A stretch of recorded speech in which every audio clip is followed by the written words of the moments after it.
Сейчас он согреет. Не, я постояла.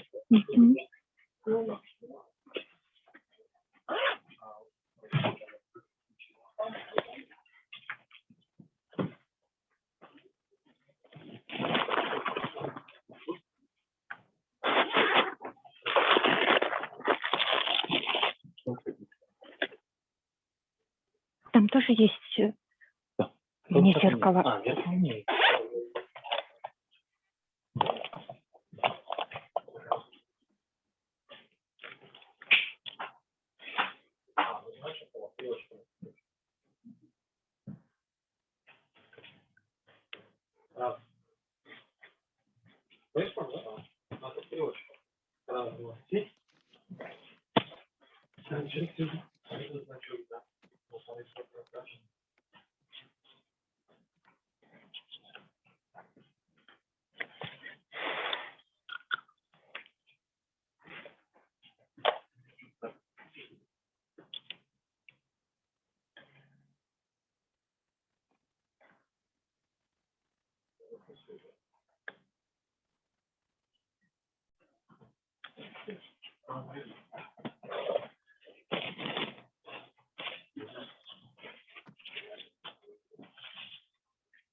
Скажите, пожалуйста, можно как-то отключить входящие звонки, потому что закон подлости срабатывает. Когда ты начинаешь вести вебинар, они не могут зайти, начинают звонить на личный номер.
I assume I already know the answer because I saw a recording and record Rus.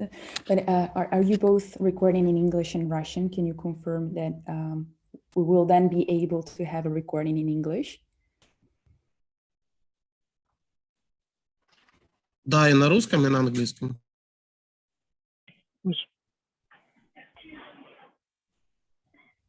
Okay, perfect. Thanks.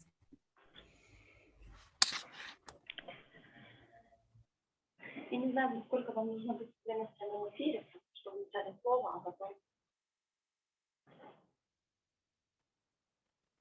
Пишем так шампанским.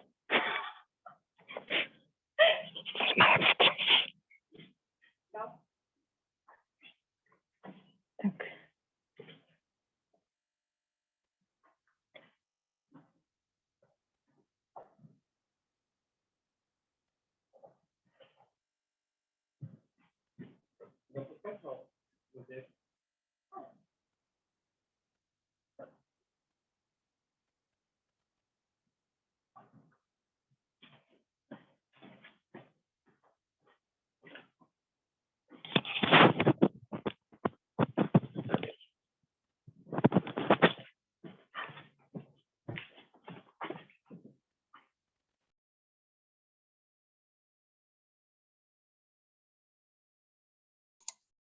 Добрий вечір. Добрий вечір. Доброго вечора. Добрий. Добрий вечір. Доброго вечора. Добрий вечір. Добрый вечер.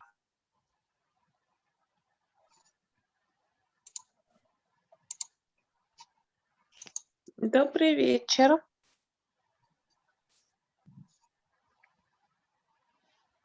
Okay, thanks. That is. Екатерина, я наконец-то вас увидела, а тут мы только по Фейсбуку друг друга видим.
Добрый вечер, дорогие участники. Добрый вечер, дорогие спикеры. Рада вас приветствовать на этом мероприятии. Для начала технические нюансы. Обращаюсь к русскоязычным части наших участников. Внизу есть иконка «Глобус». Выберите, пожалуйста, русский язык. Вы попадете в комнату, где будет трансляция на русском языке. А где я не помню.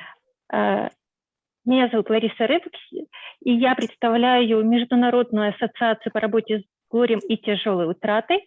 И мы рады приветствовать в рамках нашего образовательного проекта наших коллег из Италии. Данное мероприятие проходит при поддержке Международного фонда відродження, а также при поддержке Центра активной реабилитации РХАБ. Спасибо вам большое за техническую, материальную поддержку, за обеспечение. И дальше я передаю слово нашим итальянским коллегам. Приветствую вас, Сильвия, приветствую всю команду итальянских спикеров.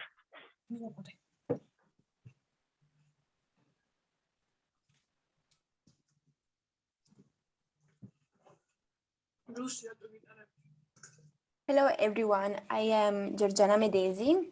I am a Bachelor Psychology student in Social and Organizational Psychology, and I am currently doing my internship with Professor Testoni and her research team for the European project that Education for Palliative Psychology. I want to present you briefly Professor Ines Testoni. She is an associate professor with first level qualification of social psychology at the Department of Philosophy, Sociology, Pedagogy, and Applied Psychology at the University of Padova in Italy. She is a registered psychologist and psychotherapist and a research fellow also at the university at the Emil Sagol Creative Arts Therapies Research Center at the University of Haifa in Israel.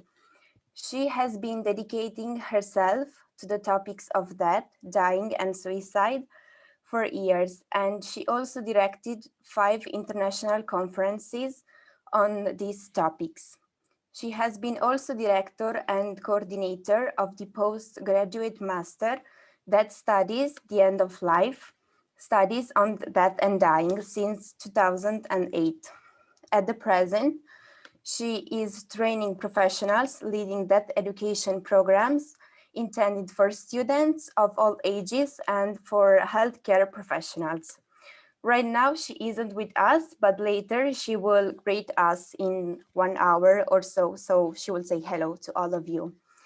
And I want to present to you our first speaker, which is Dr. Gianmarco Biancalani, who is a psychologist, a psychodramatist in training, and a research fellow also at the University of Padova at the Department of Philosophy, Sociology, Education, and Applied Psychology.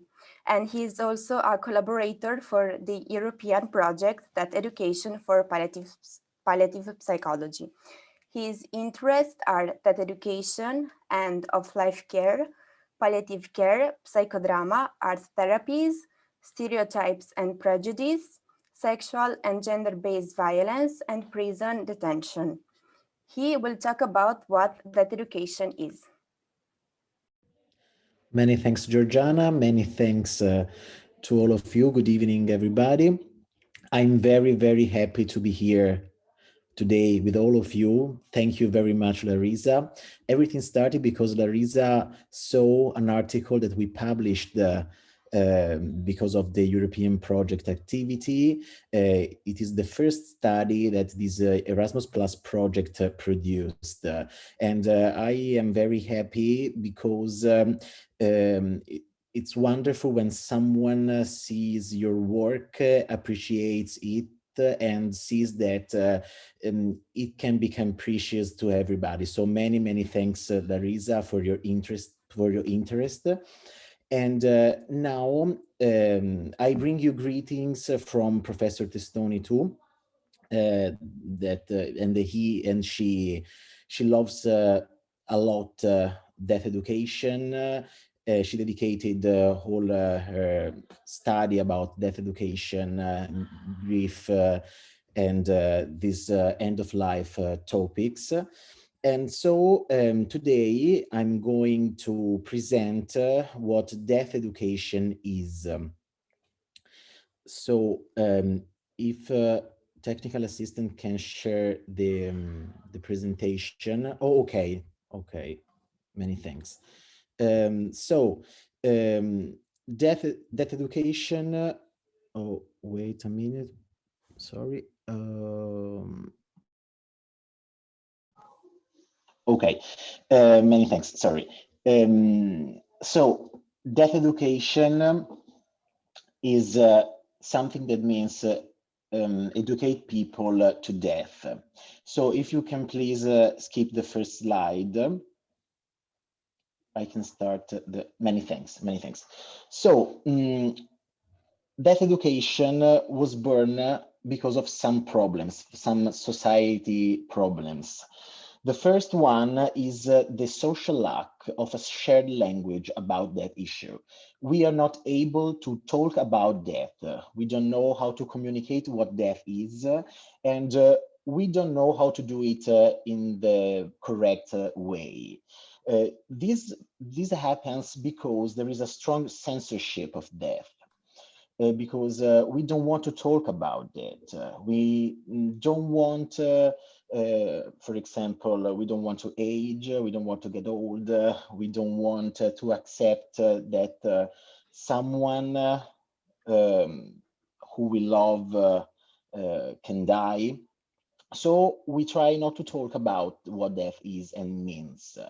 And sometimes we are not prepared when death arrives. So we need to provide people both mental schemes and word in order to restore its own value to the reality. So we need to help to cope with the pain condition. Sometimes pain condition makes people afraid, very afraid, and we don't know how to manage it. Please skip the slide. Many thanks. So death education was born thanks to the death awareness movement in the United States between 60s and 70s. The main objective of death education is to manage the death anxiety with cognitive resources. Death anxiety comes when we live mortality silence episodes. And so when a person lives or even faces the theme of death or dying. Next slide, please. So this movement was born in the US in the 60s because of a man, Herman Feifel, who was a psychologist at the University of Southern California, and he wrote an important book, The Message of Death. This is the first and the most important book about what death means.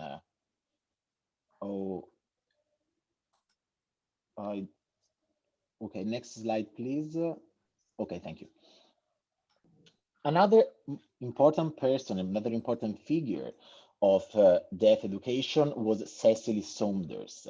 Cecily Saunders was a woman who founded the St. Christopher's Hospice.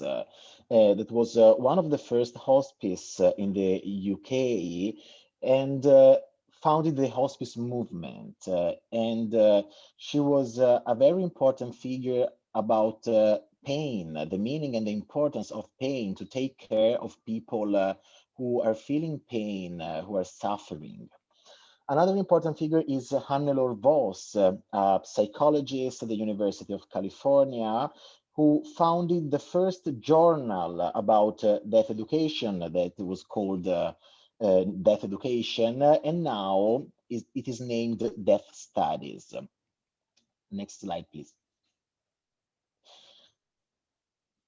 Internationally speaking, two other important figures are Eileen Knope and Robert Niemeyer from the US. Eileen Knope is a very important professor of grief, of the process of dying, and the process of dying and how to manage it online. Robert Niemeyer was an Hermann Pfeiffer collaborator, and he is the director of one of the most important institute for death and dying, that is Portland Institute for Loss and Transition.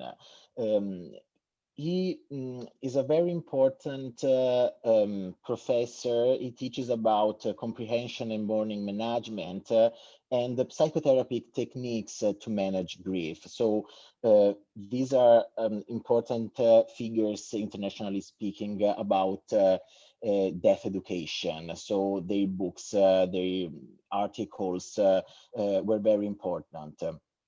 Next slide, please. I think we missed a slide about Professor Testoni, but I can talk about her without the slide. She's how Giovanna was speaking, a thanatologist, a psychologist, and also a professor here in Padova. She's author of numerous books and scientific articles on the topic on death and end of life.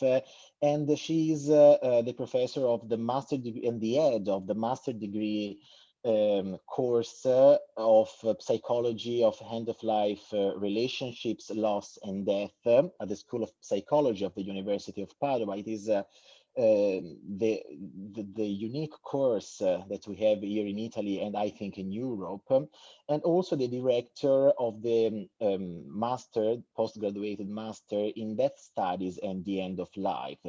This is a very important master because it helps psychologists, physicians, nurses, a lot of people who works in healthcare to better manage with death and death-related topics, how to help people who are at the end of their life.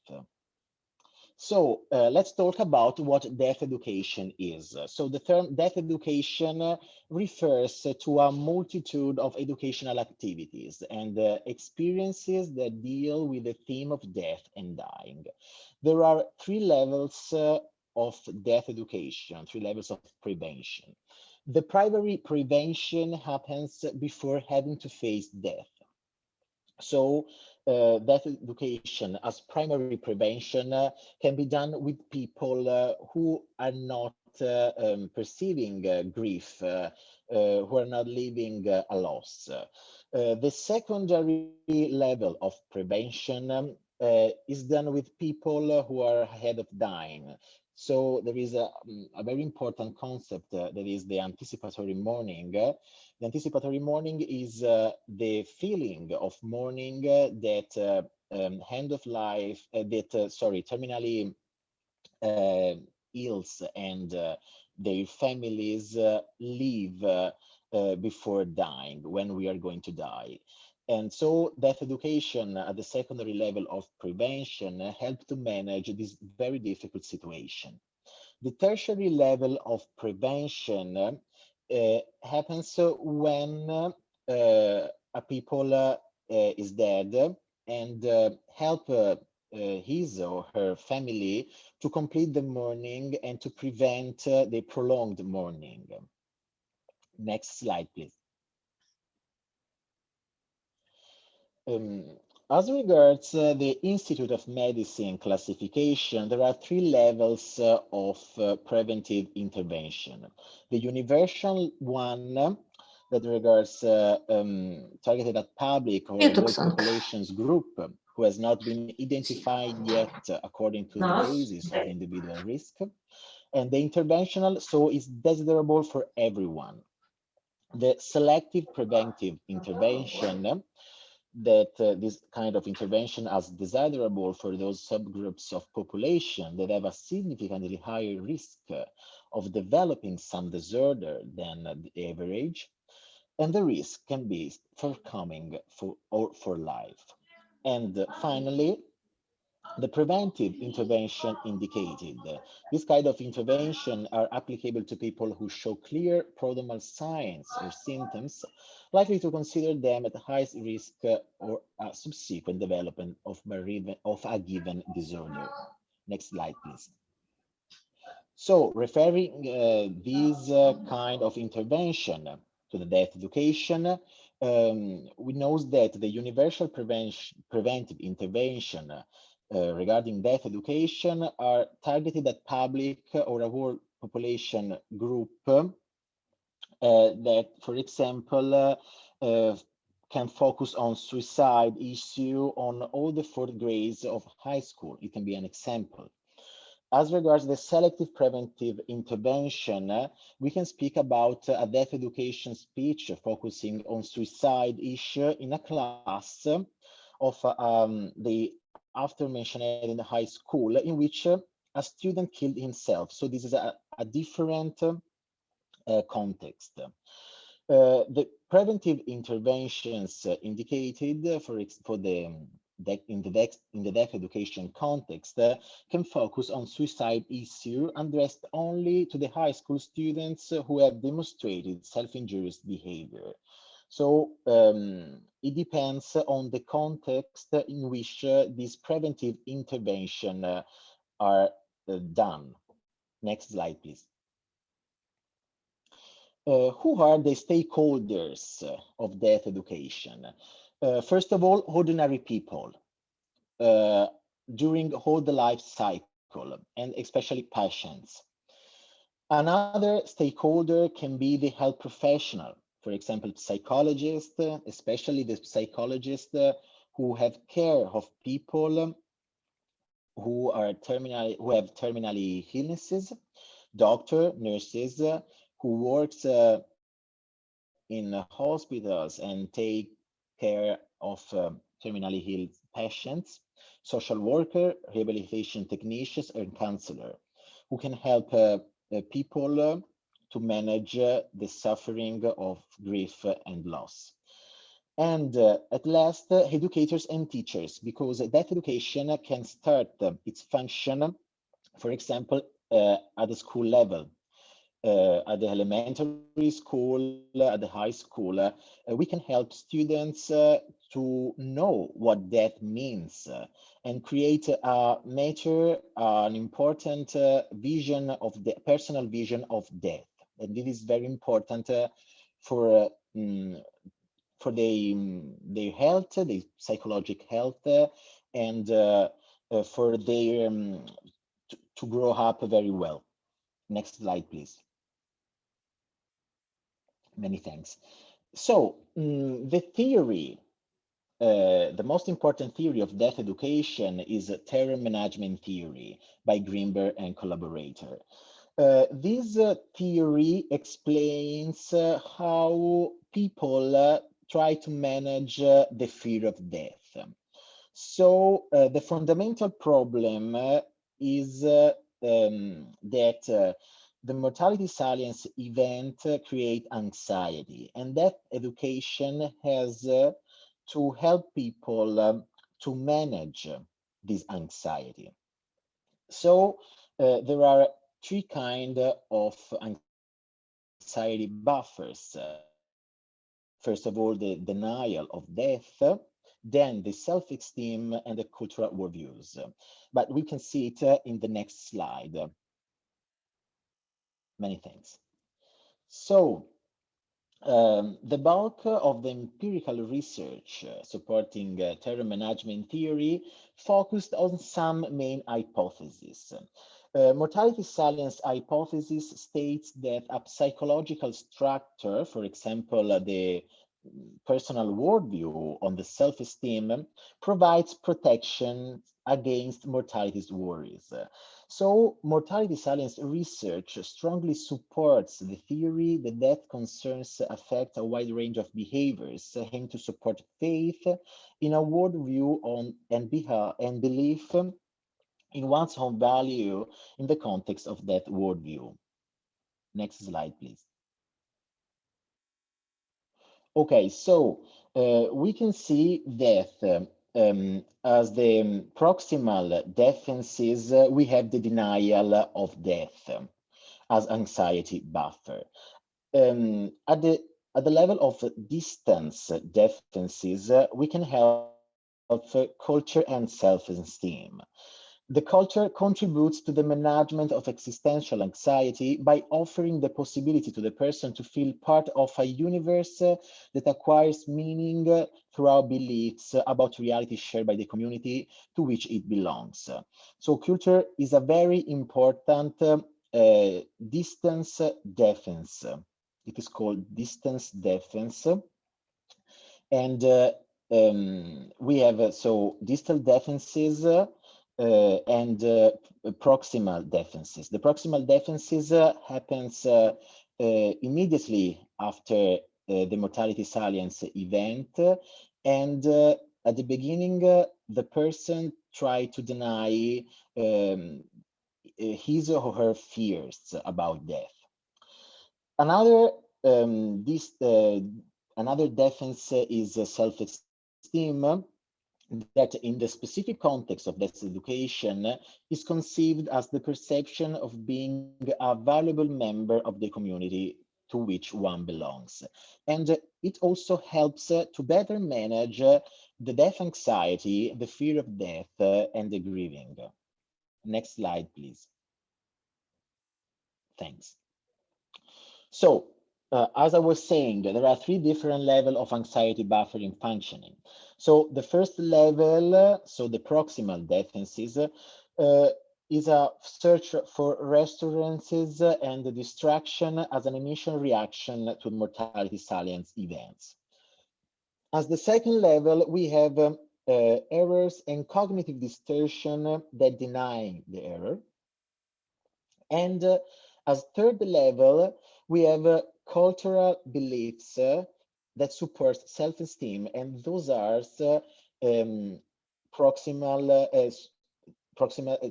distance defenses, distal defenses. Next slide, please. So the literature says that high self-esteem reduces the effect of mortality salience on the defense of cultural worldview.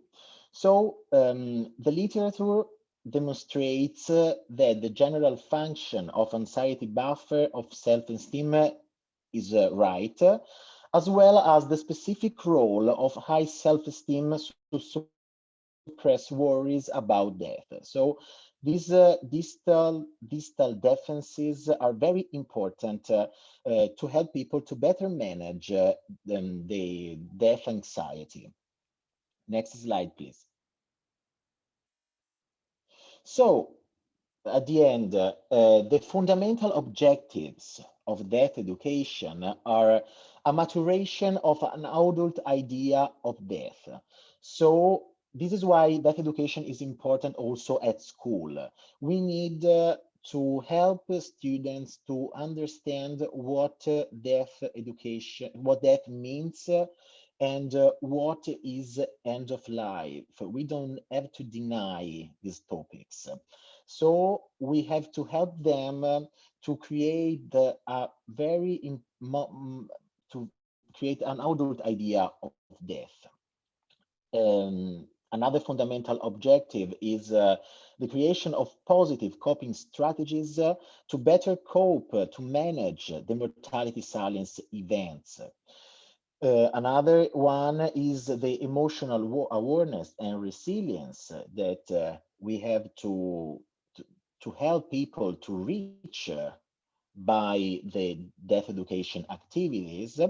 And in addition, we need to help people to perceive compassion and empathy, especially physicians and nurses, as regards terminally ill people. This is very important. We need to understand how to better support people who are at the end of their life. So next slide, please. So this is the book, one of the most important Italian book by Professor Testoni, who is called The Last Birth, Psychology of Death and Death Education. And I use this book to create this presentation. Many thanks for your attention. If you have some question, it would be fantastic for me to answer your question at the end of this seminar. Many thanks.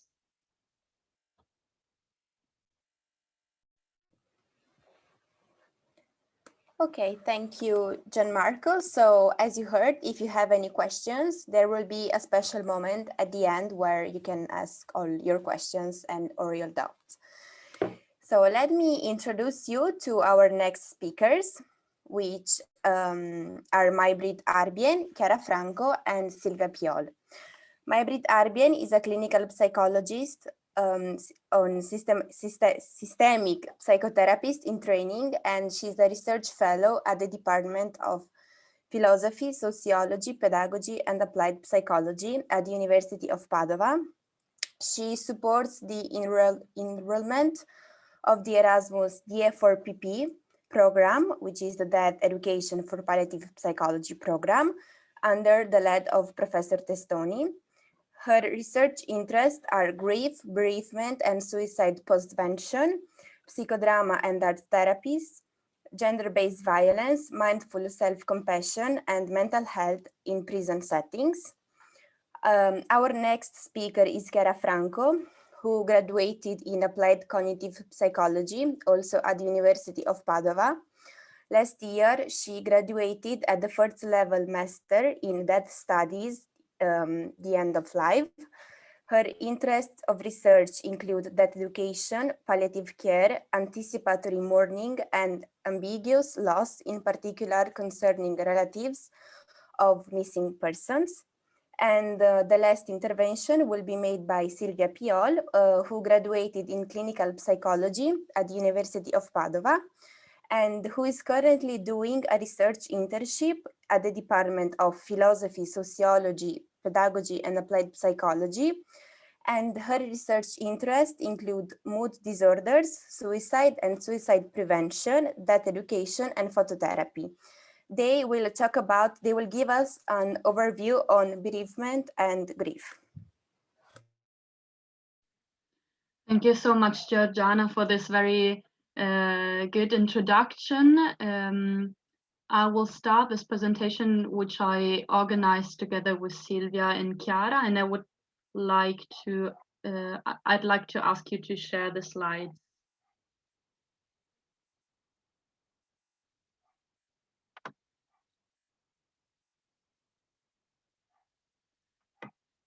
Okay, thank you very much. So in this part of the lecture of the seminar, we want to get a bit more into detail about terms we use in research regarding grief, bereavement, mourning, loss, defining some terminology. And then we will pass to introduce to you some major models we get from the scholars who engage into research. How can we explain the process of grief? And in the end, Silvia will talk about the distinction and the definition of what is pathological grief. So next slide, please.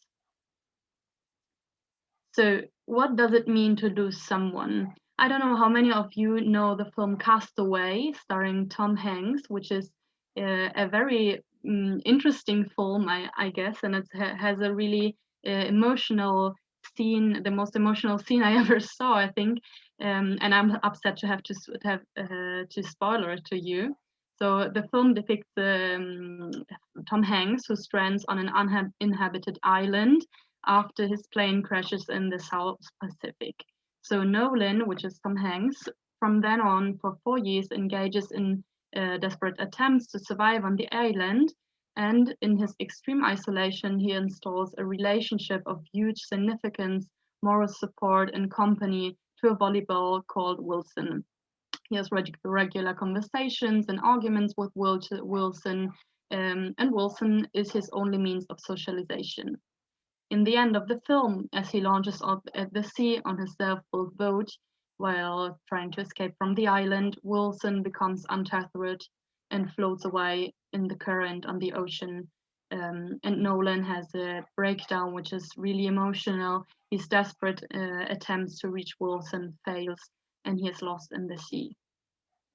So even though I guess none of us has made this really significant experience on the uninhabited island, but we can relate to significant relationships we install in our lives. So people are really social beings. We are created from a relationship, and we are surrounded by people we rely on, we confide in, people we love with, we create a family with, we raise, or we spend our most intense and intimate moments with. So the price of love seems to be the enormous suffering caused by death of those we hold dear. Death is something which is out of our control and causes, in addition to the emotional pain due to the separation, also fundamental change and resignification of our relationships to the deceased, to the relationships to the world. So how can we approach this very intense and huge topic of grief? Please skip to the next slide. Let me introduce to you some, okay, this is our schedule. So first we will talk about terminology. Please skip to the next slide, please. Okay, so in terms of alphabetization of grief, what we talked about earlier with Gianmarco, so to find a language to express these feelings, may I introduce to you the main terms we use in research, at least in English. So there's loss, which we distinguish in two major categories. So first, there's physical loss of something tangible, something physical, and then there's symbolic loss of something more intangible, such as the relationship, health, or plans. In other words, symbolic loss hits the assumptive world, the global or specific internal belief system. So every physical loss of something significant generates also symbolic loss. And after primary loss, there's also a secondary loss. There's all the consequences after losing someone, after the initial loss of something physical or symbolic.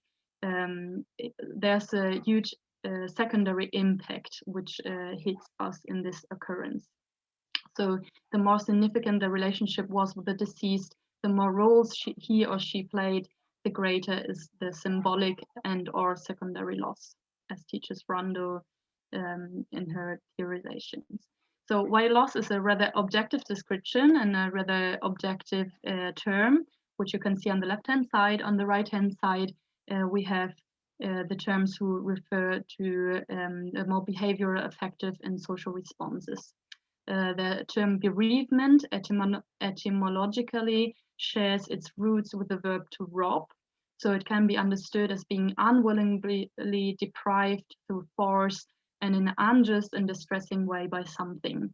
This leads to a feeling of victimization. Moreover, the term refers to more a behavioral perspective. Then there's grief, which describes primarily emotions caused by loss, but includes also elements of cognitive and behavioral and social reactions. It was firstly and mainly understood as negative effect, but it revealed itself to be way more complex, containing also positive and mixed emotions. Mourning, the third term I want to present to you, refers to the public display of grief, the social expressions or acts expressive of grief that are shaped by the beliefs and cultural norms of a society, of a cultural group. So it is also defined as an action and as an active expression of grief that could be through cultural conventions or ceremonies, but also about minor gestures. Next slide, please. So let me present the first model of grief, which the first category of models of grief we want to present to you are the stage models. And the most impactful and the most famous stage model is the attachment based by Bowlby and Parks. This relies on the assumption that attachment theory offers a strong interpersonal approach. And this attachment theory talks about the separation from the caregiver, which reveals the nature of the relationships and therefore offers many analogies to grief. So Bowlby theorized attachment mechanisms as the need to connect, to feel safe and comfort, and the distress that causes the loss of this connection to be universal in all people, in all human beings, and then also universal over the lifespan, and thus also applicable to adults. So the stages proposed by Bowlby and Parks are stages through which the bereaved passes following the loss, thus after the death of a loved one, and take into consideration both conscious and unconscious processes.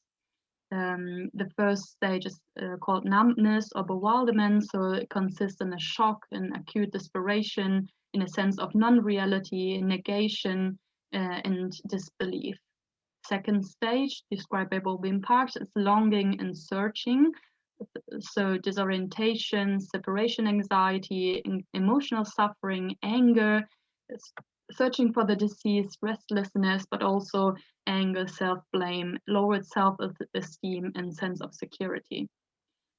The third phase described by Bowlby and Parks is desperation, which consists in total disorganization, derealization, and can consist also in apathy, isolation, and sense of mutilation. The first stage described as reorganization and healing, which is a phase in which the person orients more towards the future, gradually returns towards social networks, towards its interest, towards a dimension of planning. Next slide, please. A model which is similar to the logic of the stage models of Bowlby and Parks. It's always enrolling in different steps through which a bereaved passes. Kübler-Ross, which is the author of this model of the anticipatory grief, had a really innovative idea of looking at the stages terminally ill and their caregivers pass through, not just after the death, but also before the death, which is then was coined by her as the term anticipatory grief. So it describes the adjustment to dying, the grief that we feel in the wake of an approaching loss which has not already occurred. So yeah, there's a link between the stages of dying and the stages of bereavement. So also here we can find linear stages through which the terminally ill, but also the significant others passes in the evolution of the grief. And the stages described by Kübler-Ross are denial, anger, bargaining, depression, and finally acceptance. And you can see that it's really similar to Bowlby and Parks. The acceptance, the last step, is considered as the equivalent of a successful bereavement process. And Kübler and Ross stated that even though sometimes the contrary may be the case, anticipation of grief could eventually be a resource for the grieving process. So it's important that terminally ill, but also the caregivers pass through these stages in order to better elaborate the loss after the actual death occurs. So I pass the word to my colleagues who will get more into detail of the chronological development of the further models and specifically the grief work. The grief work about this. Many thanks, Maibrit. Good evening to everyone. And now, please, you can put the slide.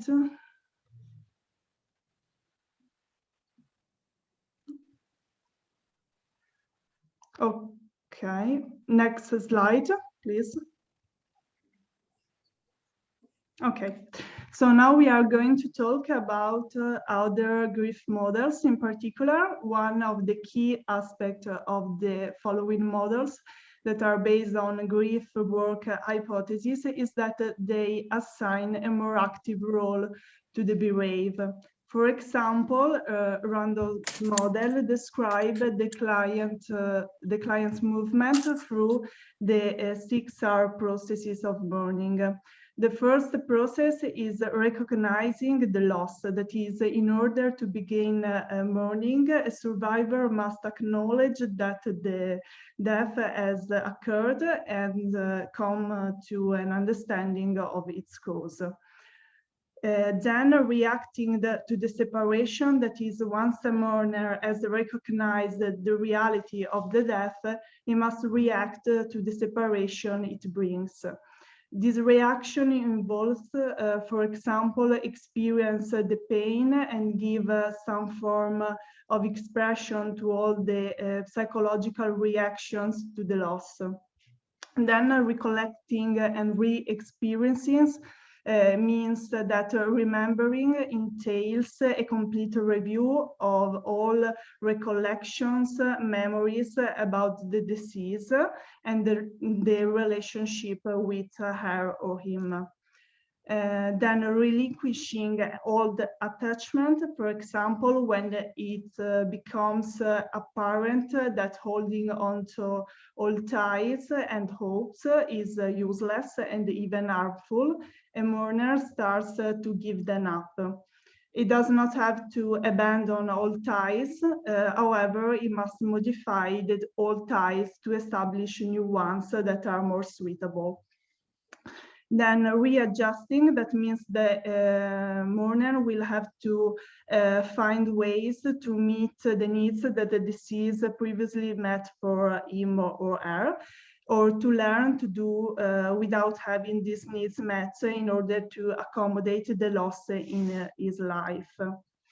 Then resolution and reinvesting, that means the mourner must eventually reinvest the emotional energy that was once endowed in the relationship with the deceased in ways that are life-affirming.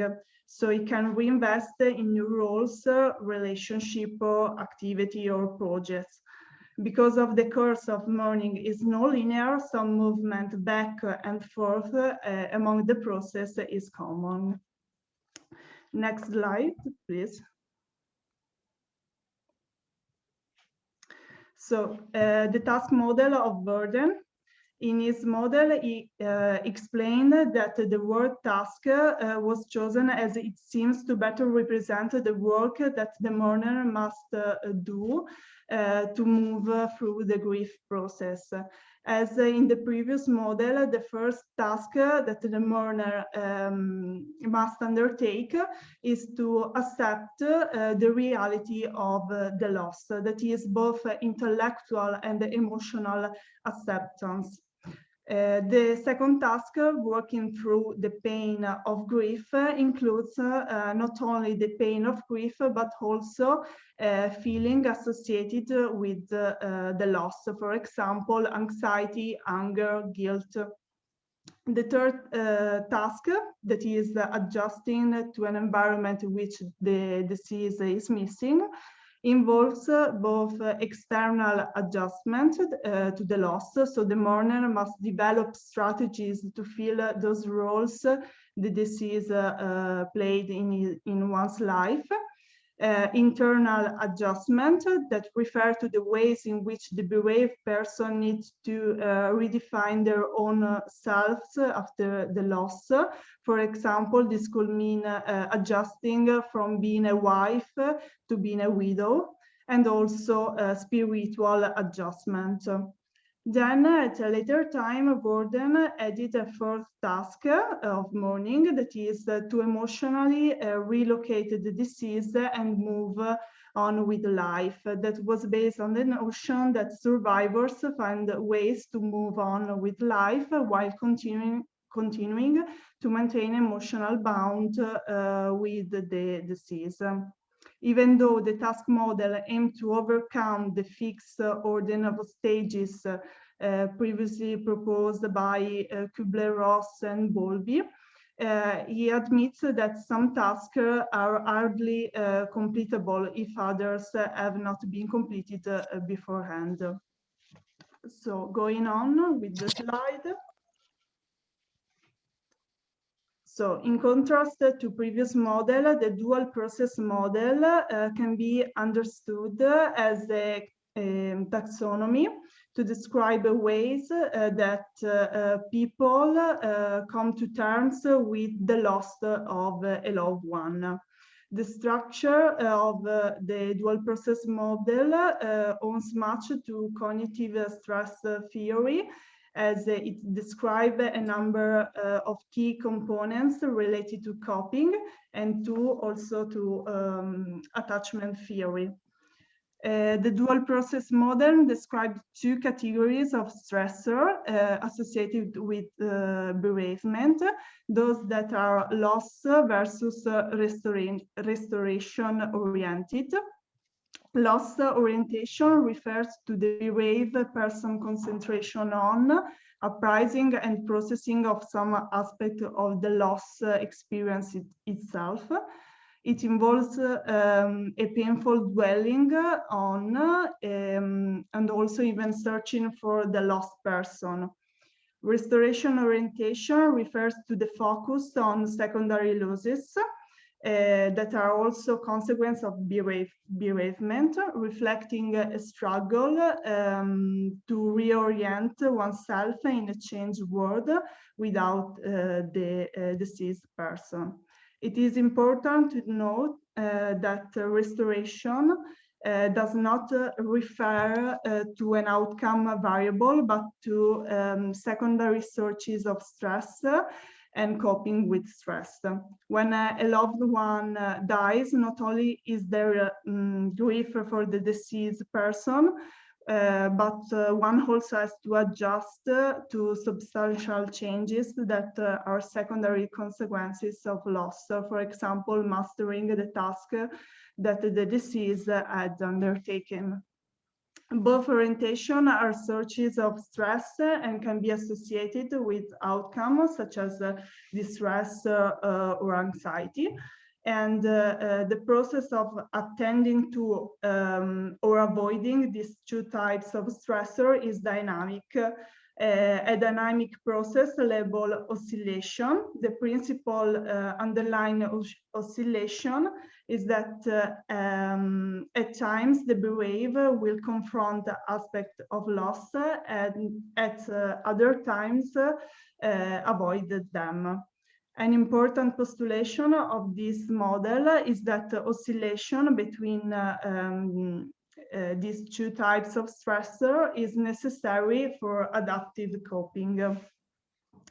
Next slide, please. Okay.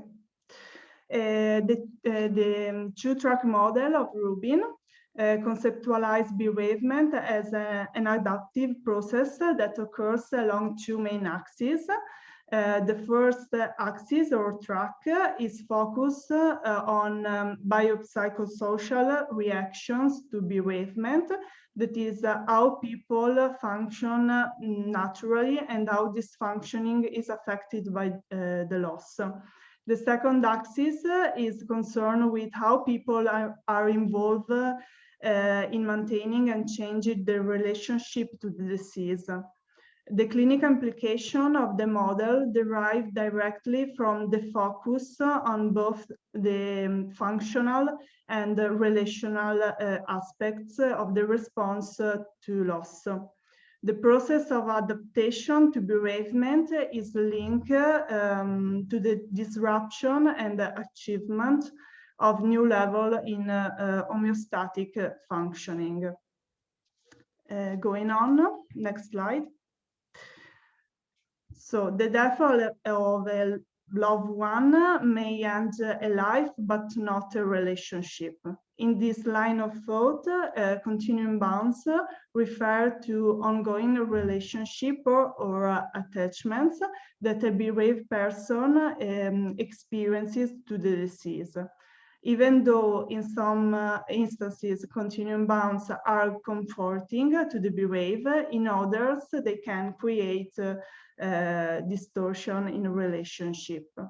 Recent studies concerning continuum bounds suggest that their role cannot be defined beforehand, and their positive or negative influence over the bereaved might be mediated by the person's capability to make sense of the loss and integrate it in their everyday life, with strong continuum bounds linked to complicated grief only when the person is unable to restore meaning. So no solid conclusion can be made because of conflicting empirical findings. In such cases, continuum bounds can serve as a transitional element in the grieving process. And in fact, at the same time, a positive grieving process will move toward a reorganization rather than the abandonment of the bound through the internalization of the disease as an extension of the self, maintaining a psychological rather than a physical proximity. So I give the floor to Silvia. Hi, everyone. Thank you, Chiara. I could kindly ask you to skip 2 slides. And there should be the one about normal and complicated grief. And that is the slide I need. So not this one. If you could skip 2 slides. Okay, not this one, the next one. Great, thanks. Okay, so, well, it's a pleasure to be here. And I'm going to talk about normal forms of grief or non-pathological grief and complicated pathological or prolonged grief. So the grief process can undertake 2 different paths that the literature refers to as either normal grief or non-pathological grief, or on the opposite to pathological grief. We can talk about normal grief when the process lasts between 6 and 18 months. Sometimes even 2 years are okay. If this is the case, society will support the grieving person and validate the grieving process. In case it lasts longer, society will tend to kind of step back, as after 2 years, grievers are expected to be fully recovered and to be reintroduced into society and be productive again. So during these 2 years, grievers are expected to accept and to be fully aware of what has happened and of the consequences that the loss has brought about and will bring about in the future. Moreover, grievers are expected to reconstruct their relationship with the deceased during the grieving process. So during our relationships with attachment figures, what we do is that we internalize parts of those people, of beloved people, of attachment figures. And so a person who goes through a normal grief process is able to recreate a relationship with the deceased person in the form of an inner dialogue with those internalized parts of the deceased person. And doing that, being aware that, of course, that dialogue is happening between me and parts of and internalized parts of the other person, of the deceased person. And finally, when there is a normal grief, grievers are able to redefine their future in the absence of the deceased person and to maintain a sort of future-oriented thinking in the sense that they are able to continue having projects and future plans. On the other hand, if the person experiences an acute form of grief that lasts more than, let's say, 18 to 24 months, then we can talk about either complicated or pathological or prolonged grief. This is a rare occurrence, as let's say that just about 10% of the grievers suffer from this form of grief. There might be some warning signs for complicated grief, such as an inability to talk about the loss without experiencing intense grief, or the fact that minor events can trigger reactions linked to grief. The thoughts about death and the thoughts about the deceased person are omnipresent. That means that anything and any stimulus can trigger thoughts about the deceased person. There might be radical changes in the lifestyle of the griever. For instance, he or she might lose their jobs. There might be compulsive imitation of the deceased. And so the griever might perform attitudes and behaviors that were characteristic of the deceased person. There might be self-harm impulses, so the person wants to hurt himself or herself, or there can be overwhelming sadness during certain times of the year, like for instance, during anniversaries or during holidays, or during birthdays. And there can be social isolation. That is another sign. That is the person, the griever, slowly withdraws from society and loses all important relationships and relationships with friends. Then there are some characteristic symptoms of, I just wanted to check, I saw a message from Professor Testoni and I just wanted to check what she said. Just 1 second. Okay, Professor Testoni, if you want to make your greetings, I can wait for a few seconds, for a few minutes.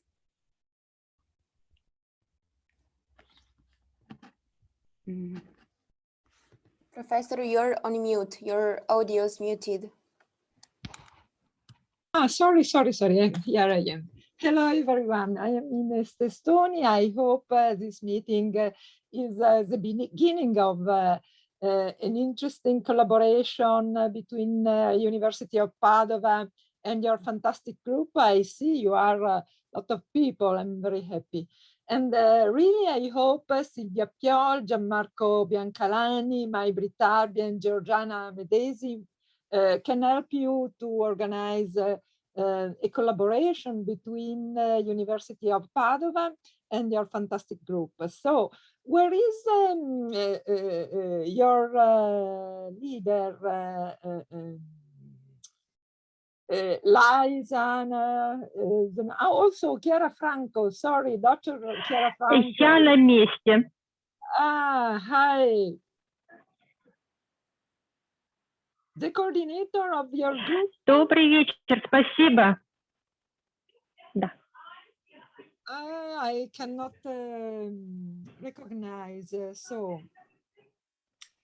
Yes, so I hope you can work together, and when you want, we can organize another meeting on death, dying, palliative psychology, and death education, if you are interested in it, but also we can also organize, I don't know, some research together.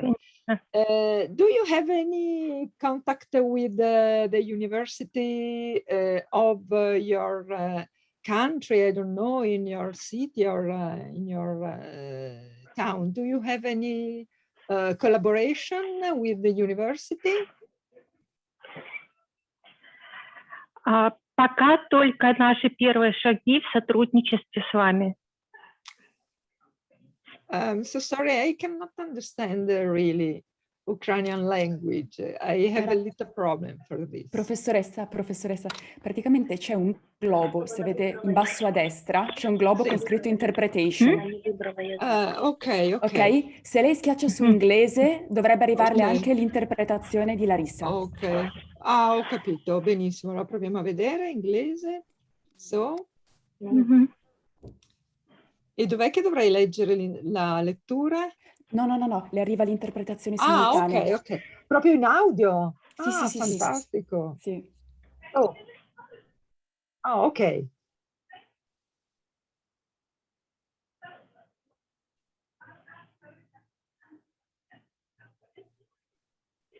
Да, добрый вечер, приветствую вас, госпожа профессор, спасибо, что вы сегодня с нами. У нас только первые шаги в сотрудничестве, и мы рады будем продолжить. Спасибо, что вся ваша команда откликнулась на наши предложения и согласились уделить нам время столь драгоценное. И, конечно же, мы с огромным удовольствием будем продолжать работу, и исследование – это то, что нашей стране сейчас необходимо, потому что действительно наша страна столкнулась с колоссальными потерями. Это и ковид, который сейчас касается всего мира, и война, поэтому…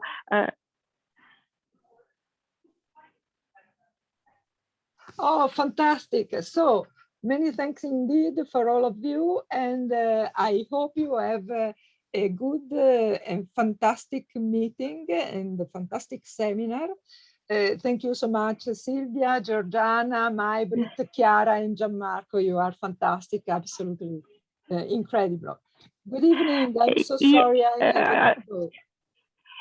Один вопрос к профессору от наших участников. Почему вас интересует эта тема, тема смерти и умирания? Почему вы, такая очаровательная женщина, занимаетесь этой темой?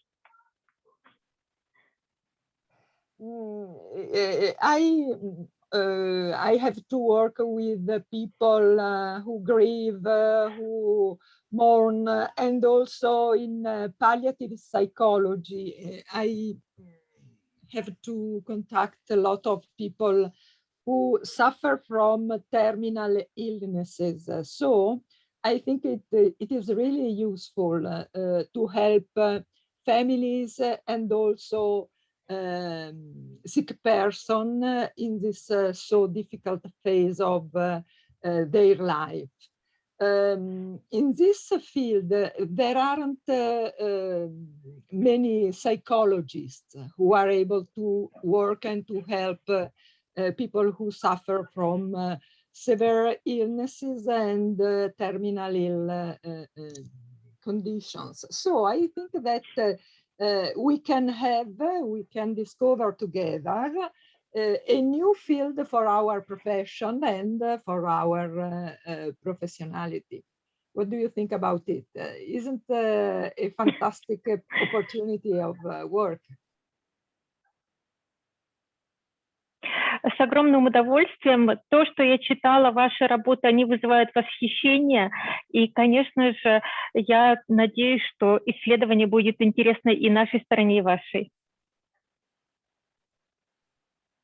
Fantastic. So I really hope we can collaborate in the future. I'm absolutely Happy to know all of you. You are fantastic and beautiful. So I also see that this translator, automatic translator, speaks in excellent English. E se io parlo italiano, mi sentono in inglese? In ucraino? No, in italiano. Это синхронный перевод.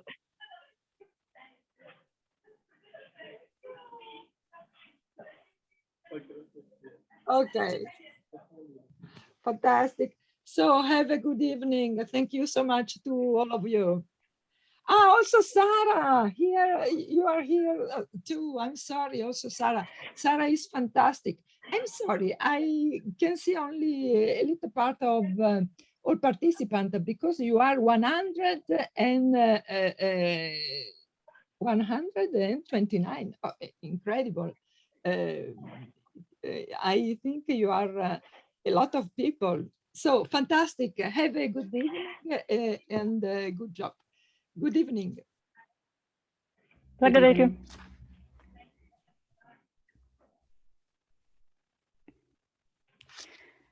Okay.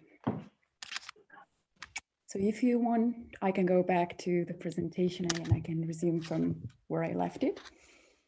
So if you want, you can share the slides again.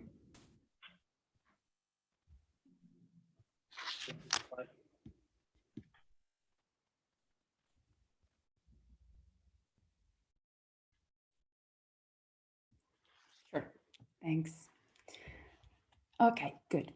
So I will start to talk about the characteristic symptoms of grief, of complicated grief. And so there is an intense yearning for the person, yearning and longing for the person. So I want to have that person back.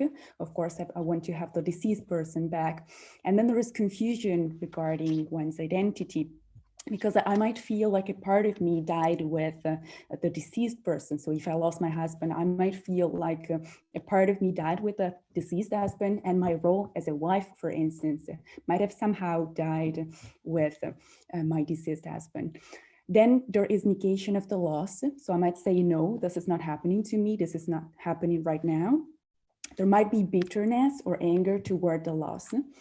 There might be emotional numbness. So I sort of shield potentially overwhelming emotions. And so I feel the sort of emotional numbness. There is inability to trust other people. And there is intense emotional pain. And there is a form of, let's say, paradox here, because the person, the grieving person, the griever, somehow clings on to that suffering, clings on to that emotional pain, because that is the only thing that's left of the deceased person. And it somehow feels the void that that person left when they departed from this world. If you could please go to the next slide. And so referring now to the mental health manuals, the DSM-5 has integrated both the ICD-10 construct of prolonged grief disorder and Shear's complicated grief disorder. And DSM-5 now refers to the construct of persistent, complex, bereavement-related disorder. The just mentioned symptoms are supposed to be present most of the time and to create significant suffering and to compromise the psychosocial functioning of the person.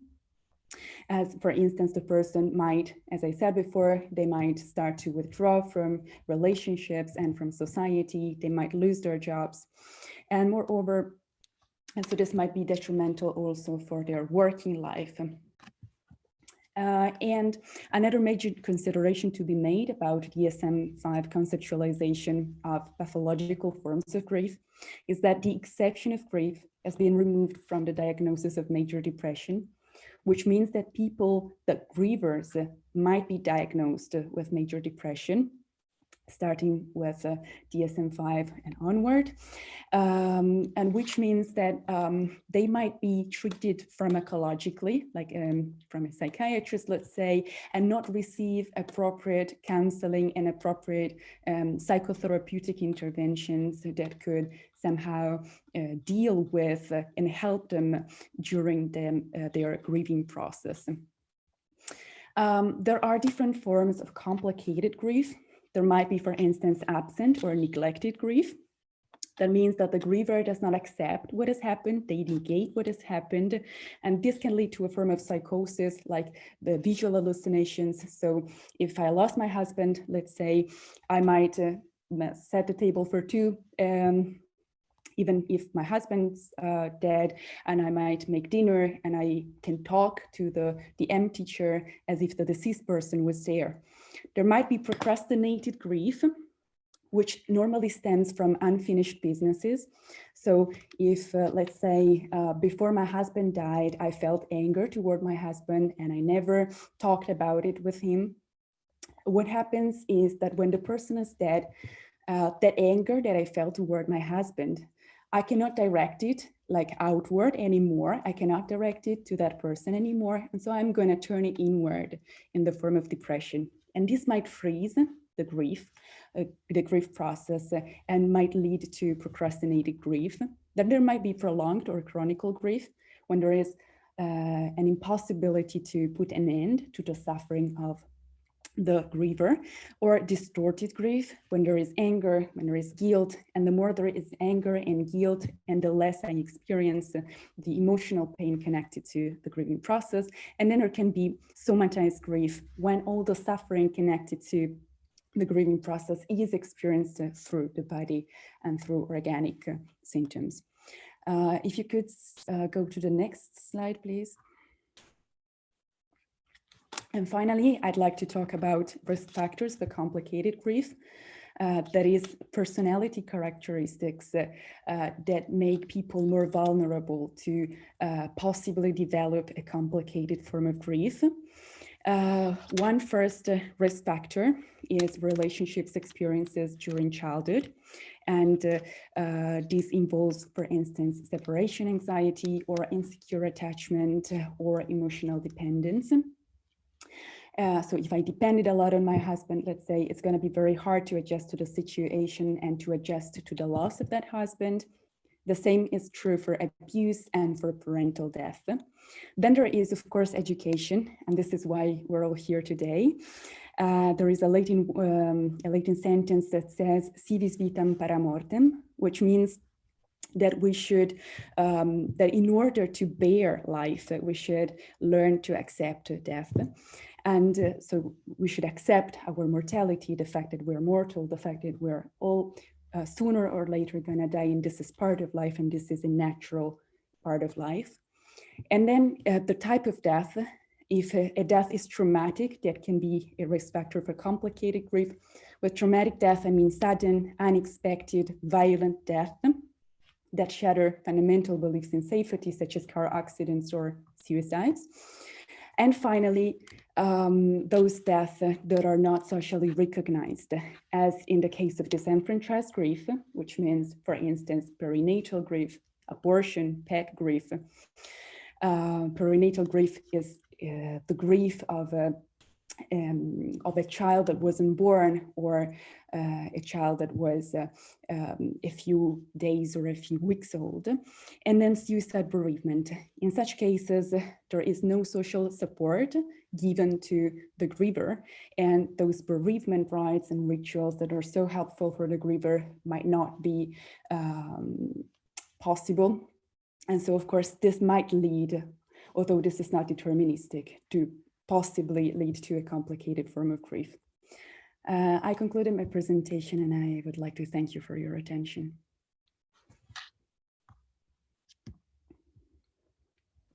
Thank you very much for all your interventions. And right now, if you have any questions, this is the best time to make them.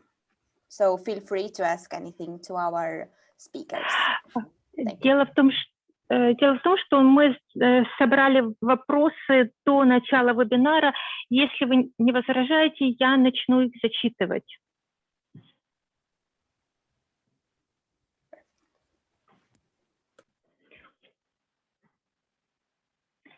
Одну секунду.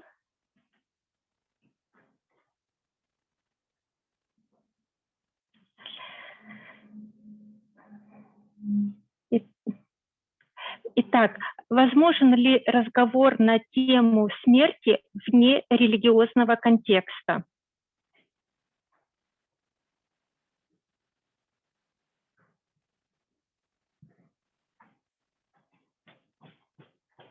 I could try to answer if I can. Religion, as regards the terror management theory, is one of the most important distal defenses with culture and self-esteem. So how people perceive the afterlife, for example, and how people give meaning to their own life is very important. So, for example, perceiving the death as a passage instead of perceiving death as a total annihilation is it's a very different way to perceive also life, and it impacts on life and the psychological well-being of the person. Religion, another thing that is very important is that religion is different from spirituality. So there are two different levels. So the first one is spirituality, and inside spirituality there is the religion. Religion is how people decide to express their spirituality. So and spirituality is very important for death. Because perceiving not alone, perceiving in connection with other people, believing something can help to manage the death anxiety that derives from the mortality silence events.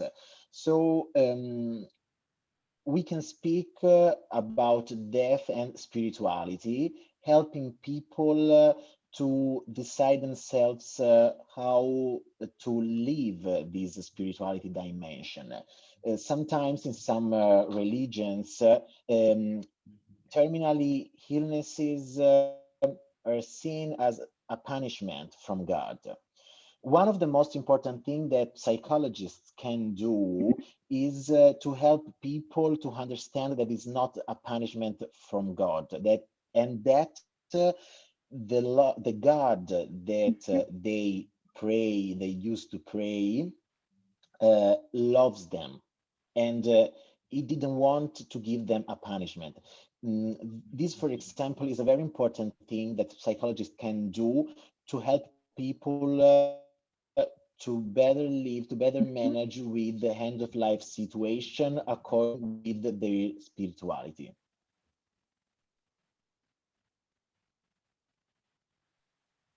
I may just add some few aspects. When I say we, I talk on behalf of all of the scholars who are doing research on grief. And there is a new category which Niemeyer described, which is a complicated spiritual grief. So there are kind of deaths who are not compatible with the religion, for example, suicide death. And some people may struggle to integrate the loss into their belief system. So I think psychologists with a spiritual but not religious approach can help people to integrate these both elements of their life and to help to create new meaning.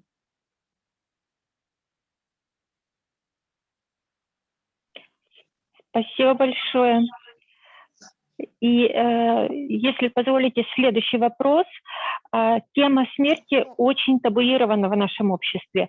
И, конечно же, в семьях об этом тоже не говорят.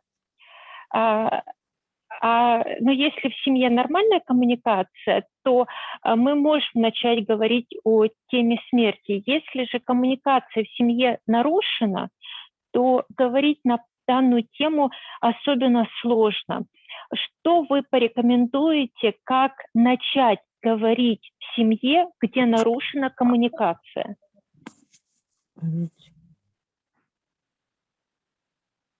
This is a very important question. There are two important contexts that we have to consider if we want to start doing death education. The first one is family, and the second one is school. So because schools and families are the basis of the education as regards children. So inside the families, it's very hard to speak about death and to try to let the children understand how to manage, for example, an eventual death of a parent. So we can start thinking and talking about a death of, I don't know, an actor, a singer, someone who is famous. We can start talking about death, discussing about war, about all the the information that comes from the social context. I don't know, for example, we can watch on TV something about death, a film, and we can start discussing about how death is considered in another context that is not our familiar context, our family context. And we can start from them and step by step going deeper and deeper about these topics, also in some contexts that are closer than these ones.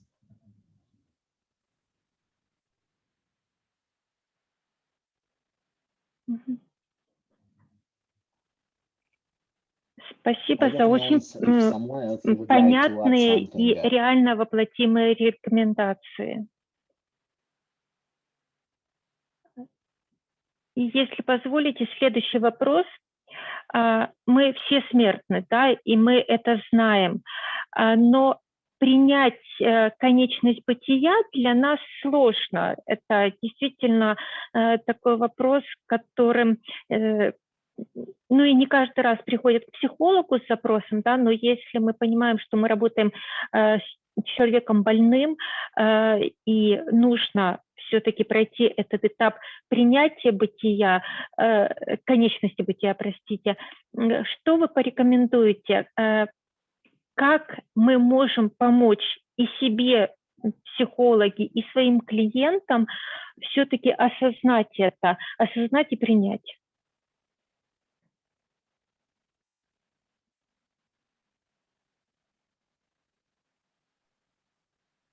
I can try to answer, but I don't know if someone else would like to add something.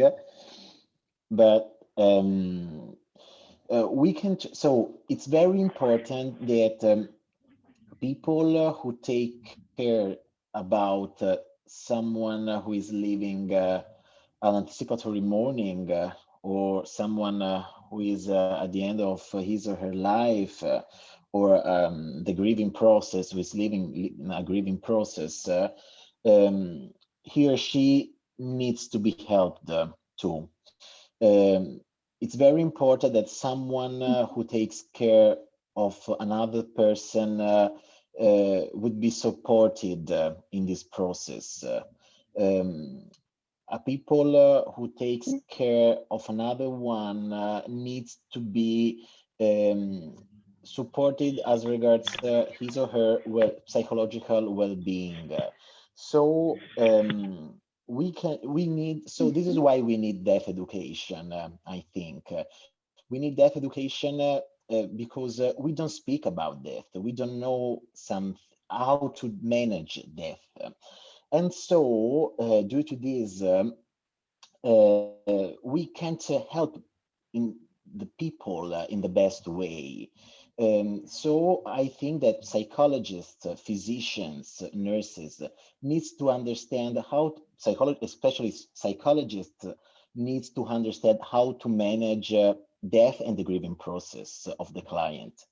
And another important thing is that physicians and nurses need to understand how to communicate the breaking bad news and how to communicate with families, with patients who are suffering, and how to manage all this suffering with families and ill patients. So we need to speak about that not to crash this taboo.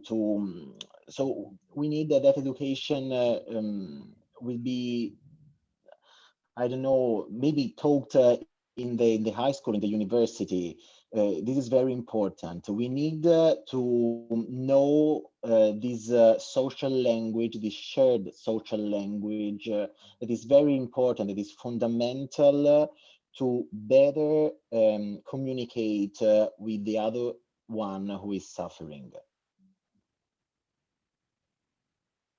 Also because a psychologist and physician who feels competent will do his or her work in his or her best way.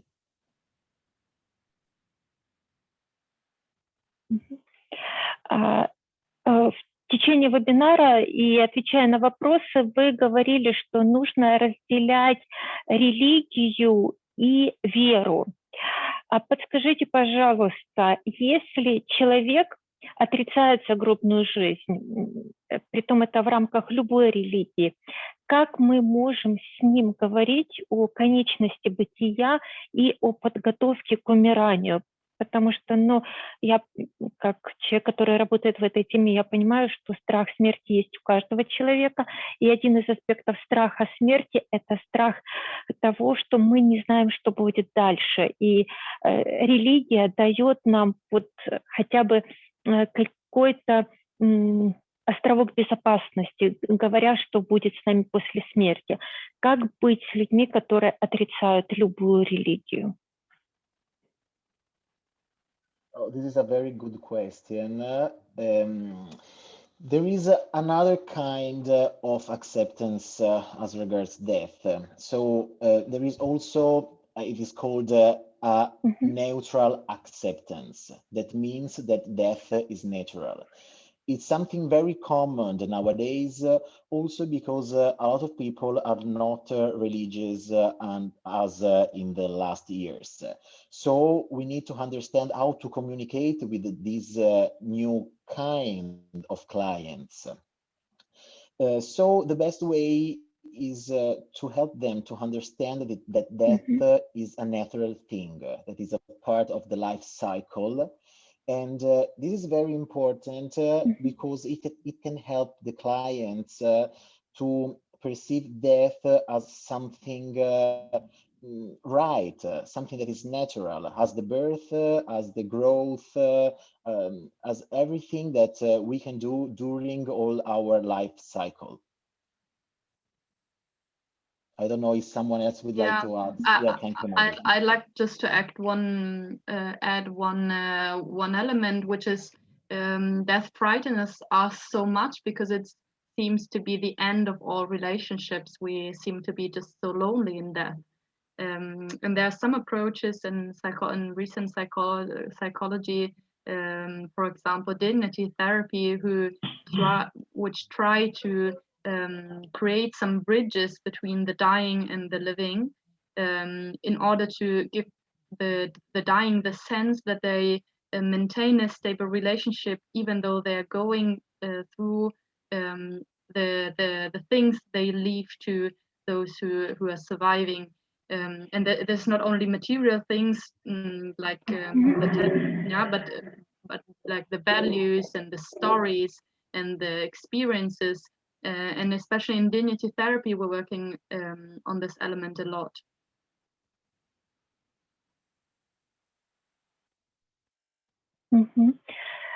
Спасибо большое. Есть еще вопросы.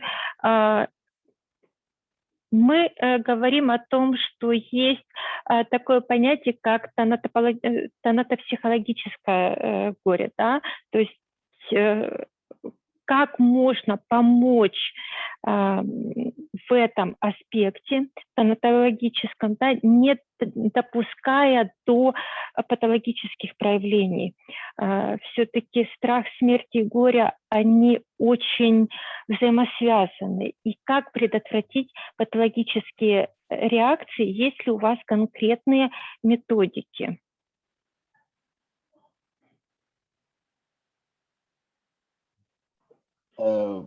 I start saying something, but then I think that Silvia, Maibrit, and Chiara would add surely something more in depth.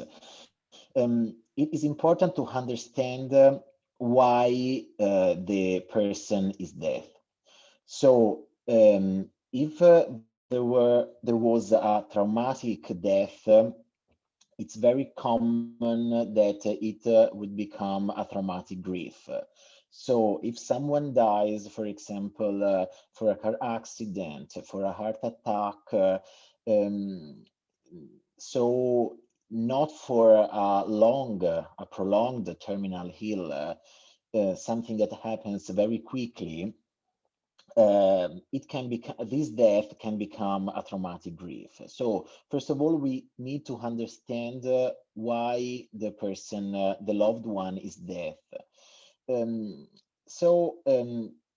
death commonly lasts, the grieving process commonly lasts 2 years. So we need 2 years to elaborate this grief, this kind of process.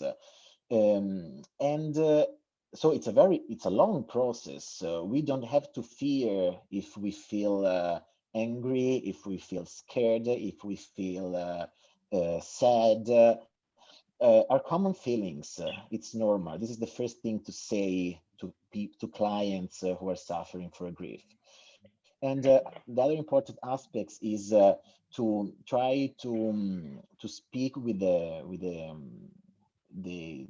person who is living the loss.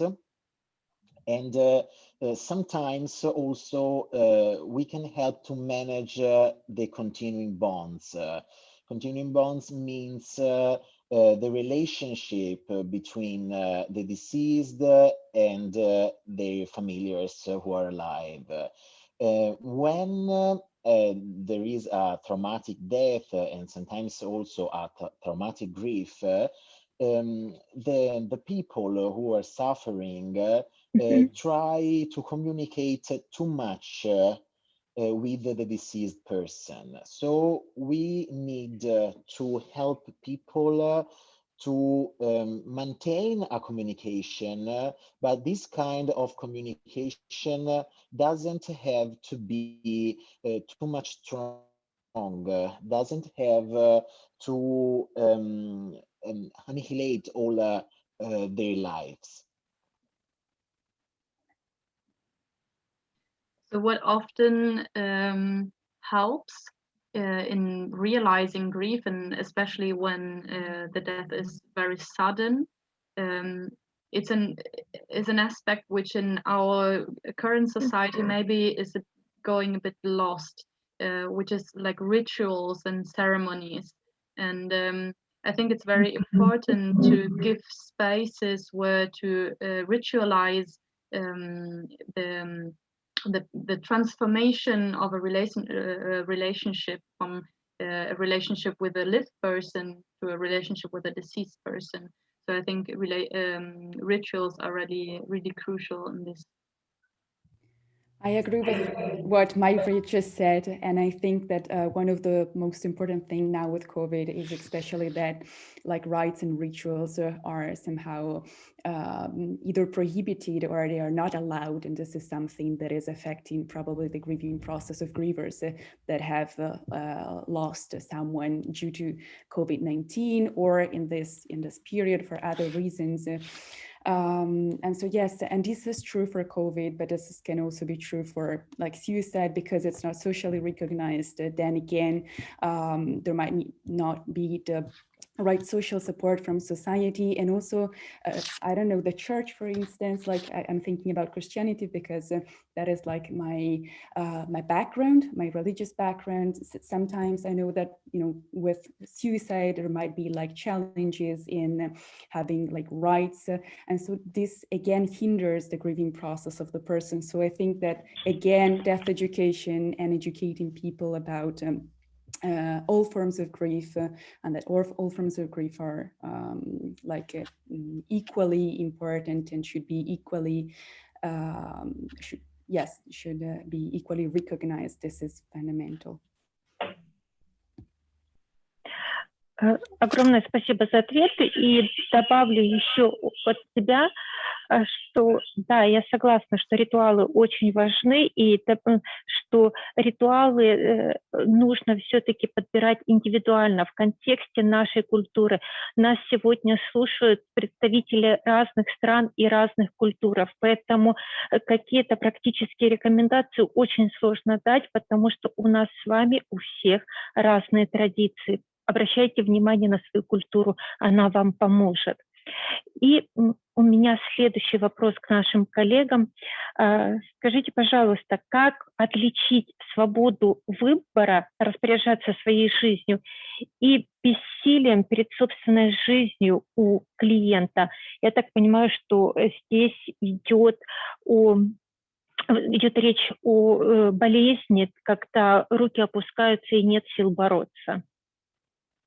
Это свобода выбора или это бессилие?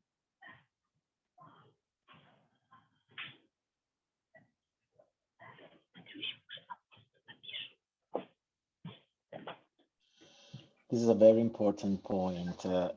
First of all, because when you receive the Breaking Bad news, so the news that you are going to die, nothing, you first of all think that nothing can be done for you. But why do we need to make people more afraid? Why don't we need to support people who are suffering?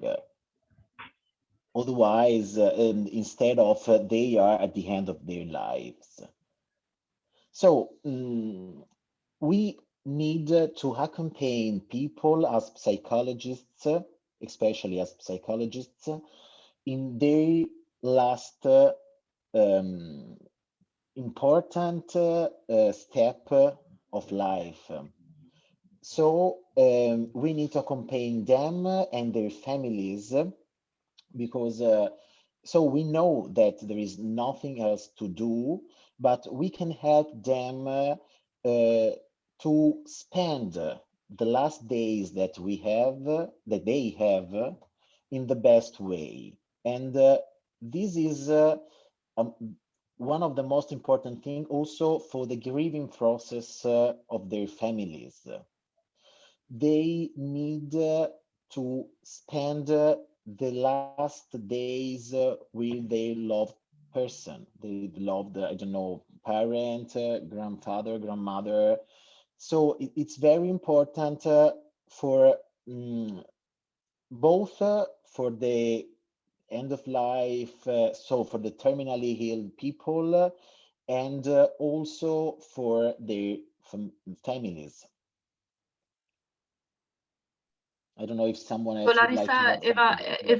If I get your question right, your question was also about how to promote acceptance in those who are dying and those who are losing someone. And I think the model of, no, it was really precious what you said, Gianmarco.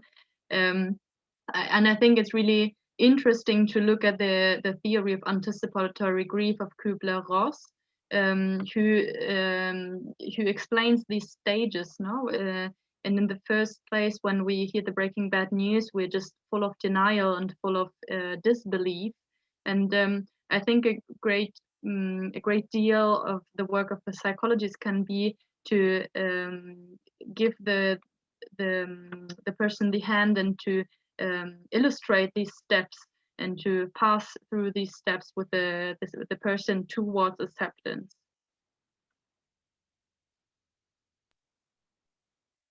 If I can add something that is not so in line with the answer, but it's very important for me. I think, and literature thinks also, demonstrates also that it's very important, especially for children, to say goodbye to the people, to their familiars who are going to die. Sometimes we are afraid to let children go to meet their parents who are going to die. We don't want, sometimes we don't want them to go to the funeral because we are afraid for them. This is a very wrong thing. So we need to support our children. We need to let them understand what death means, especially when death touches our families. So we need to help children, especially children or other members, to manage, to better cope with death. So it's very important to involve children in death. If a grandparent dies, we can, I don't know, ask our son, our daughter to make a draw for him or her. We can try to involve them in the way that our children feel comfortable to do it. I agree with that. And I also think that what Maibrit was referring to before, so the dignity therapy could also be something very meaningful for both the person that is departing. And so to revise somehow all the important things that they have done in their lives and to somehow leave a message to the loved ones, and also for the beloved ones and the people that remain to have somehow to receive that message and to acknowledge everything that the person felt was important for him or her, and to have something about that person. So I think this is also something meaningful. Спасибо большое за такой развернутый ответ. И следующий вопрос от наших зрителей. Подскажите, пожалуйста, вот состояние одиночества, которое присуще людям, которые умирают, оно очень-очень особенное. Что вы думаете о этом состоянии и как мы можем поддержать этого человека? Потому что мы понимаем, что он дистанцируется. Вот что в этом состоянии одиночества, какие нюансы есть?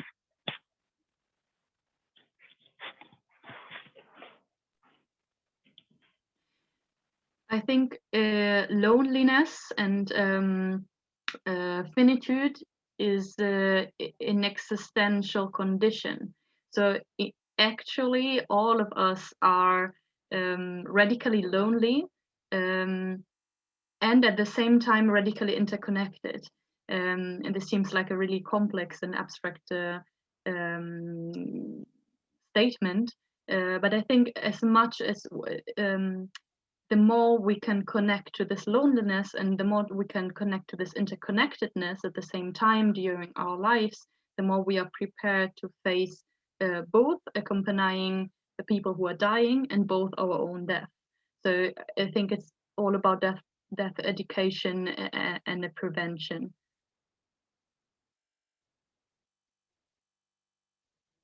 I don't know if Silvia, Gianmarco, Chiara, you want to add something? But actually, it's a really difficult topic, and I think it's part of the core work of the psychologist to just be with people who are feeling these feelings who are so difficult to accept, and I think a great support we can offer a great support just I don't know, containing these emotions and containing these difficult instances, even though maybe we cannot understand them fully. Yes, I perfectly agree with you.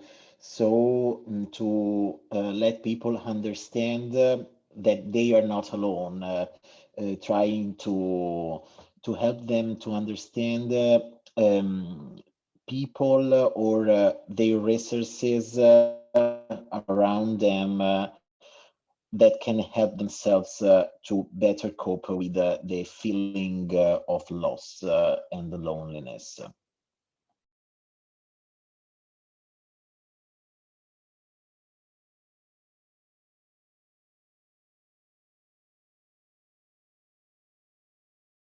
Larissa, I see that you're speaking, but you're Yeah, I muted. think you're muted. Yeah. Да. Следующий вопрос от наших зрителей. Конечно же, нет понятия нормы при страхе смерти, да, но у некоторых людей страх смерти более проявлен, чем у других. Подскажите, пожалуйста, что в вашем понимании нормальный страх смерти и почему, по вашему мнению, у некоторых людей этот страх смерти слишком сильный?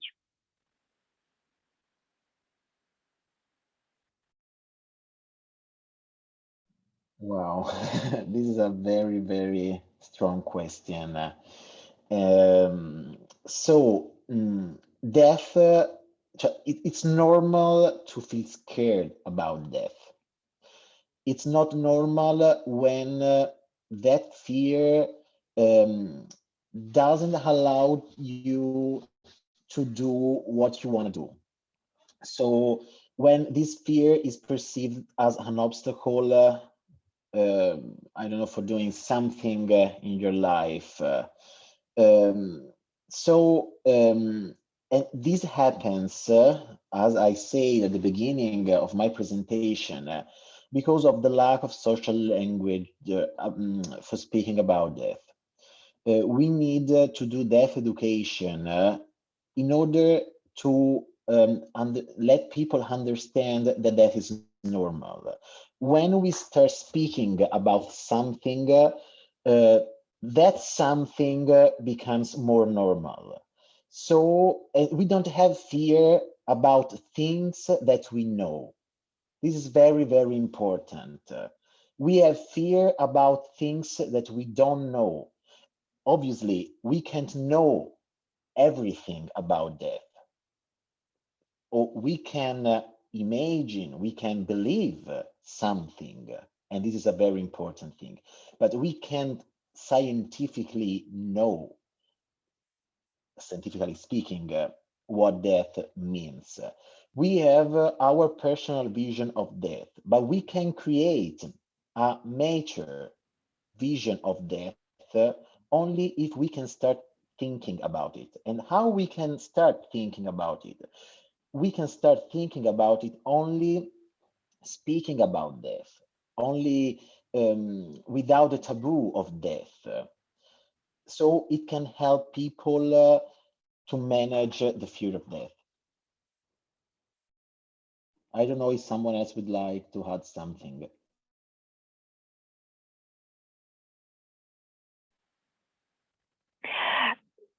Спасибо большое. И следующий вопрос, если я правильно поняла, опять-таки к Gianmarco. Скажите, пожалуйста, как вы относитесь, и, наверное, это не только ваше личное отношение, а отношение специалиста-психолога к сознательной эвтаназии, когда взрослый человек сознательно выбирает уход из жизни? Что вы можете сказать?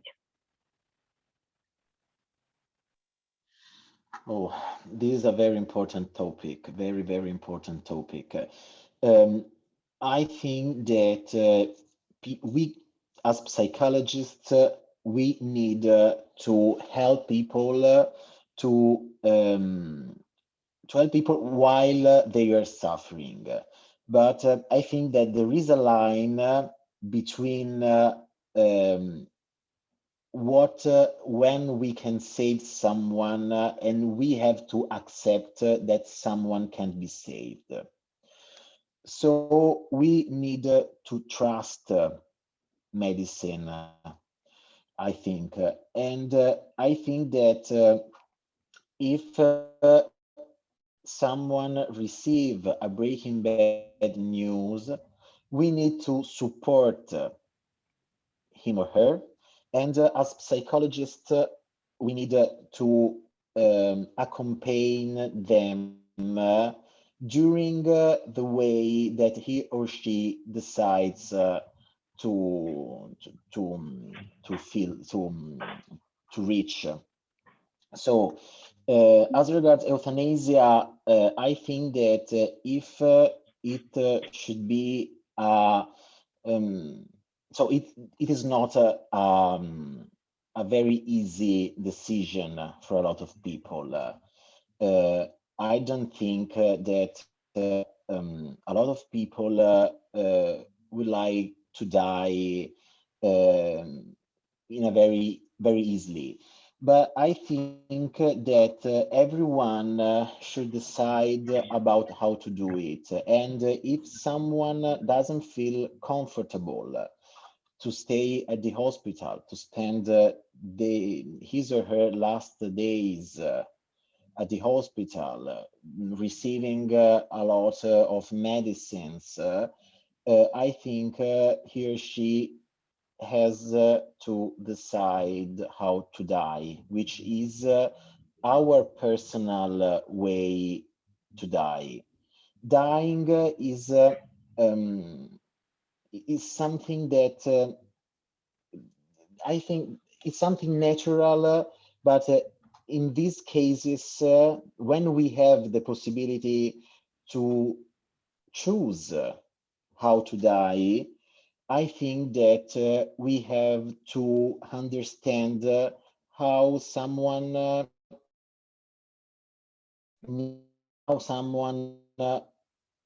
feels comfortable to do it. I don't know if someone else would like to add something.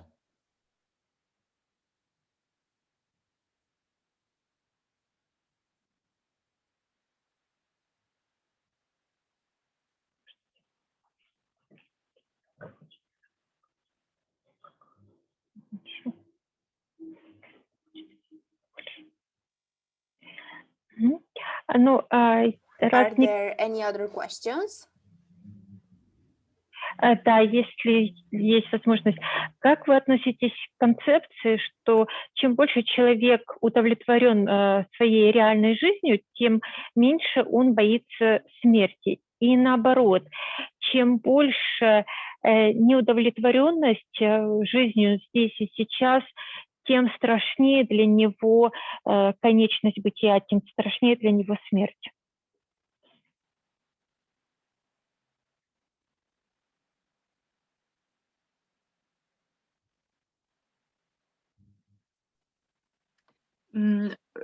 It's again a really difficult question. So I guess if we see life in an evolutionary perspective, death and terminal illness is just a new chance, a new chapter, a new step a person can take. And I think it's an opportunity. Not everyone chooses to take this opportunity, and we should have the full respect for people who choose to do not take the opportunity to reflect upon life in the last moments. But I think that death and dying, and not only of the self but also of other people, can have the effect of accelerating reflections and accelerating growth. So we heard about before from Silvia of the concept of post-traumatic growth, and it's not about washing away all the pain and washing away all the suffering, but it's about acknowledging suffering and acknowledging the difficulties of death, but in the same time acknowledging also the opportunity it gives us to grow and to increase the depth of our life and the depth of our relationships and of our values. I don't know if I answered to the question.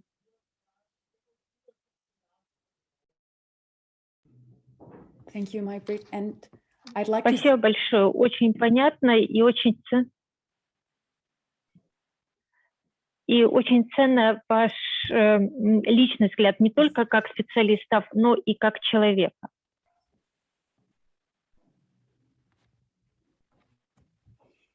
Yes.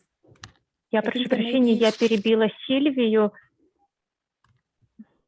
Yeah, no worries. I'd just like to say that I guess, I don't know, some of our speakers might have to go. So I don't know if we might proceed to, I don't know, we have to say goodbye, I think.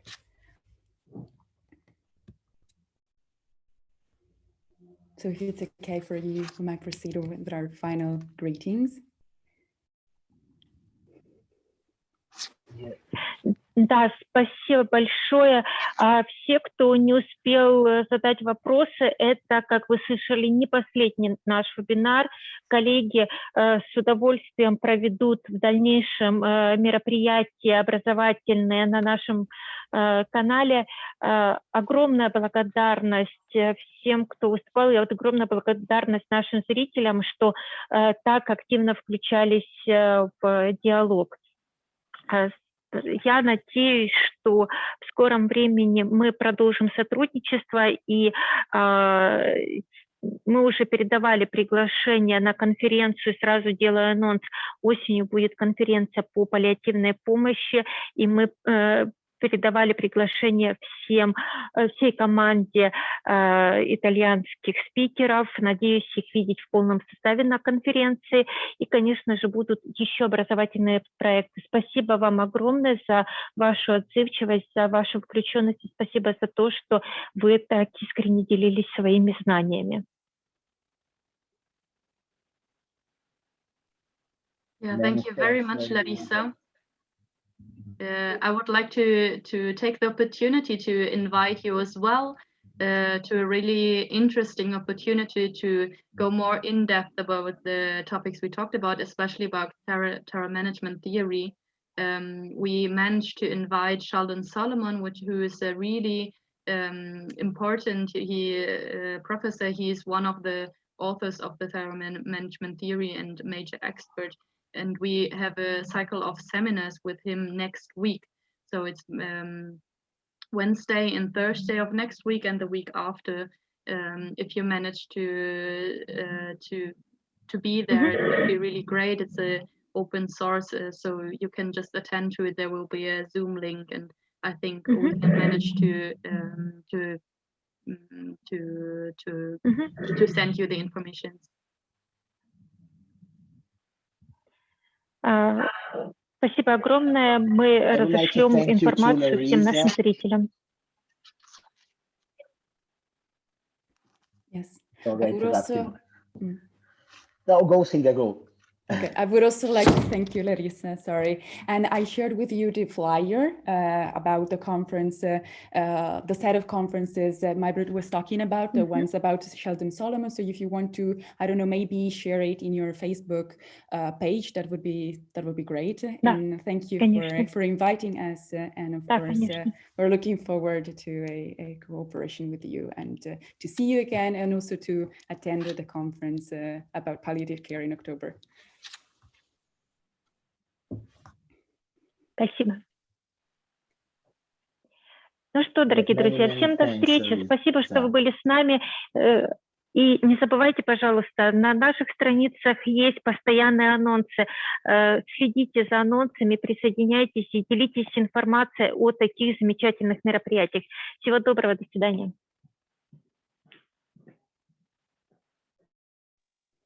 Goodbye, everyone. Bye, thank you very much. Goodbye, thank you so much. Goodbye. And from Professor Testoni too. Bye-bye. Thank you. Bye-bye. Thank you. Bye-bye. Thank you. Bye-bye. Bye. Bye. До свидания, до свидания.